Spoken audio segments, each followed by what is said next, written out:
Hello friends, ओम श्री गणेशाय नमः। जय माता दी। आप सभी का स्वागत है आपके अपने यूट्यूब चैनल पर। फ्रेंड्स, आज हम आपको इस वीडियो में बताने जा रहे हैं साल 2025 की आषाढ़ मास की गुप्त नवरात्रि का प्रारंभ कब होगा और गुप्त नवरात्रि का समापन कब होगा और आषाढ़ मास की गुप्त नवरात्रि का घट स्थापना का मुहूर्त, अभिजीत मुहूर्त, कलश स्थापना की विधि, व्रत कथा, व्रत के नियम, महत्व के बारे में। फ्रेंड्स, वीडियो शुरू करने से पहले आपसे रिक्वेस्ट है, अगर आप हमारे चैनल पर नए हैं और आपने अभी तक चैनल को सब्सक्राइब नहीं किया है तो प्लीज सब्सक्राइब कीजिएगा चैनल को। साथ ही प्रेस कीजिएगा बेल आइकन को, जिससे नए वीडियो से रिलेटेड नोटिफिकेशन आपको तुरंत प्राप्त हो सके। और वीडियो पसंद आने पर वीडियो को लाइक और शेयर जरूर कीजिएगा, ताकि सभी भक्तों को इस वीडियो का लाभ प्राप्त हो सके। और कमेंट बॉक्स में जय माता दी जरूर लिखिएगा। माँ दुर्गा के भक्त साल में 4 नवरात्रि में उनकी पूजा करते हैं। इनमें से चैत्र और शारदीय नवरात्रि के अलावा 2 गुप्त नवरात्रि भी आते हैं।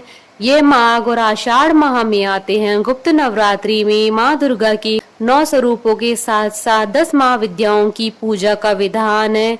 गुप्त नवरात्रि की पूजा प्रकट नवरात्रि से ज्यादा महत्वपूर्ण व फलदायी मानी जाती है। इस दौरान तांत्रिक सिद्धियां प्राप्त करने के लिए पूजा की जाती है। गुप्त नवरात्रि में जो लोग देवी माँ की पूजा करते हैं उन्हें अपनी और घर की साफ सफाई का खास ध्यान रखना चाहिए।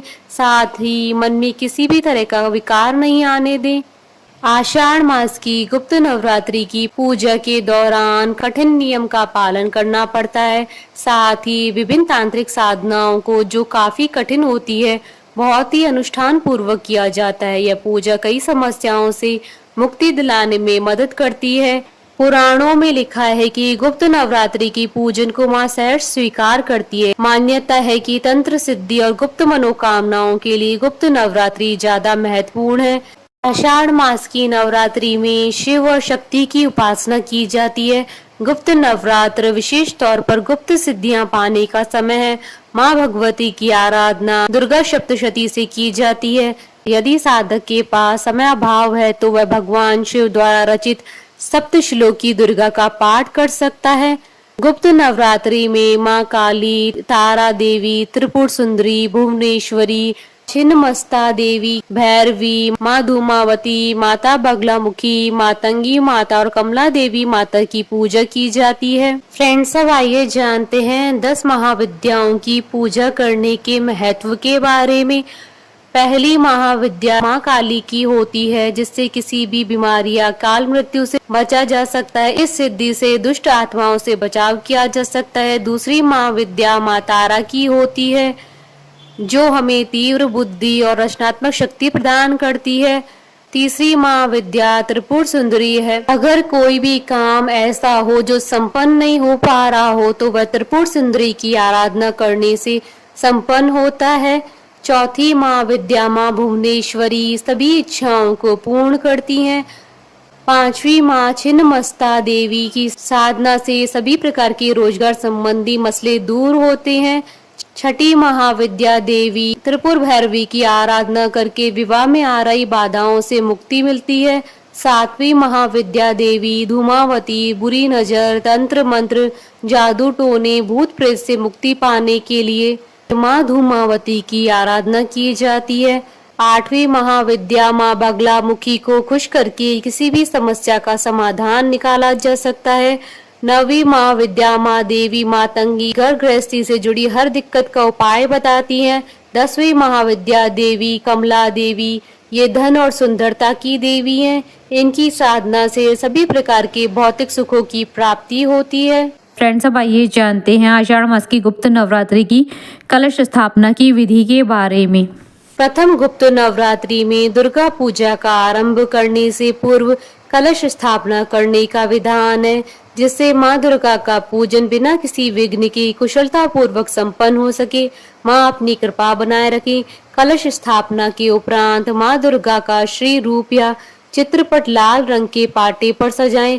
फिर उनके बाएं और गौरी पुत्र श्री गणेश जी का श्री रूप या चित्रपट विराजित करें। पूजा स्थान की उत्तर पूर्व दिशा में धरती माता पर 7 तरह के अनाज, पवित्र नदी की रेत और जौ डाले। कलश में गंगा जल, लौंग, इलायची, पान, सुपारी, रोली, मोली, चंदन, अक्षत, हल्दी, सिक्का, पुष्प आदि डाले। जौ अथवा कच्चे चावल कटोरी में भरकर कलश के ऊपर रखें।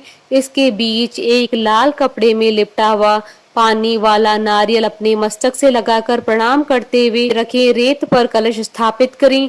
अखंड ज्योति प्रज्वलित करें जो पूरे 9 दिनों तक जलती रहनी चाहिए। विधि विधान से पूजन किए जाने से अधिक माँ दुर्गा को भावों से पूजन किए जाने पर प्रसन्न किया जाता है। अगर आप मंत्रों से अनजान है तो केवल पूजन करते समय दुर्गा सप्तशती में दिए गए नवाण मंत्र ओम ऐं ह्रीं क्लीं चामुंडाय विच्चे से समस्त पूजन सामग्री अर्पित करें।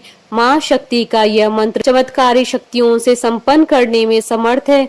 अपनी सामर्थ्य के अनुसार पूजन सामग्री लाएं और प्रेम भाव से पूजन करें। संभव हो तो श्रृंगार का सामान, नारियल और चुनरी अवश्य अर्पित करें। 9 दिनों तक श्रद्धा भाव से ब्रह्म मुहूर्त में और संध्या काल में सपरिवार आरती करें। अंत में क्षमा याचना अवश्य करें। साथ ही अष्टमी या नवमी के दिन कन्याओं का पूजन कर व्रत को संपन्न करें। फ्रेंड्स, अब आइए जानते हैं गुप्त नवरात्रि के दिन क्या कार्य करने चाहिए और क्या कार्य न करें। 9 दिनों तक ब्रह्मचर्य नियम का जरूर पालन करें। तामसी भोजन का त्याग करें। कुश की चटाई पर शैया करनी चाहिए। निर्जला अथवा फलहार उपवास करें। माँ की पूजा उपासना करें। लहसुन प्याज का उपयोग न करें। माता पिता की सेवा और आदर सत्कार करें।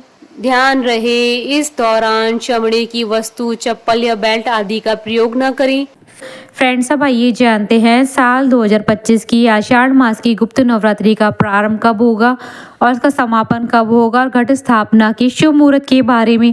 हिंदू पंचांग के अनुसार साल 2025 में आषाढ़ मास की गुप्त नवरात्रि का प्रारंभ 26 जून 2025 गुरुवार से होगा और आषाढ़ मास की गुप्त नवरात्रि का समापन 4 जुलाई 2025 शुक्रवार के दिन होगा।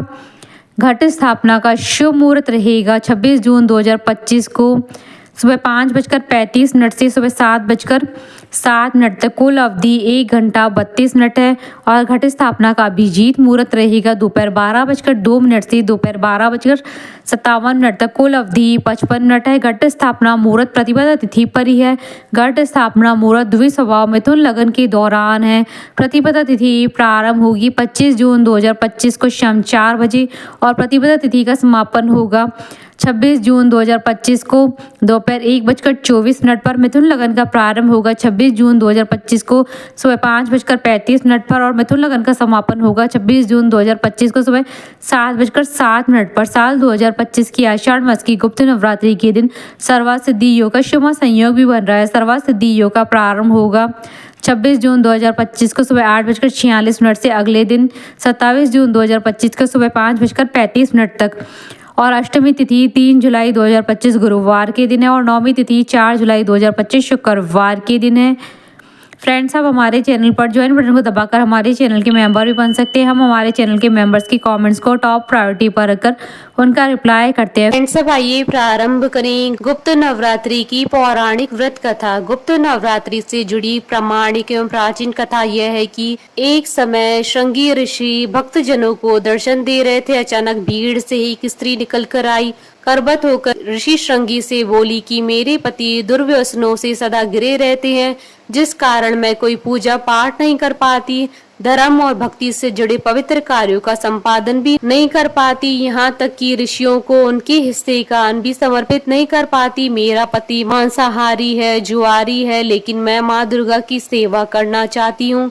उनकी भक्ति साधना से अपने और परिवार के जीवन को सफल बनाना चाहती हूँ।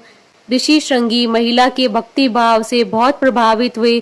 ऋषि ने उस स्त्री को आदर पूर्वक उपाय बताते हुए कहा कि वासंतिक और शारदीय नवरात्रों से तो आम जनमानस परिचित हैं, लेकिन इसके अतिरिक्त 2 नवरात्र और भी होते हैं जिन्हें गुप्त नवरात्रि कहा जाता है। उन्होंने कहा कि प्रकट नवरात्रों में 9 देवियों की उपासना होती है और गुप्त नवरात्रों में 10 महाविद्याओं की साधना की जाती है। इन नवरात्रों की प्रमुख देवी का स्वरूप नाम सर्वेश्वर्य कारिणी देवी है। यदि इन गुप्त नवरात्रि में कोई भी भक्त माता दुर्गा की पूजा साधना करता है तो माँ उसके जीवन को सफल कर देती है। ऋषि श्रृंगी ने आगे कहा कि लोभी, कामी, व्यसनी, मांसाहारी अथवा पूजा पाठ न कर सकने वाला भी यदि गुप्त नवरात्रों में माता की पूजा करता है तो उसे जीवन में कुछ और करने की आवश्यकता नहीं रहती। उस स्त्री ने ऋषि श्रृंगी के वचनों पर पूर्ण श्रद्धा करते हुए गुप्त नवरात्रि की पूजा की। माँ उस पर प्रसन्न हुई और उस स्त्री के जीवन में परिवर्तन आने लगा।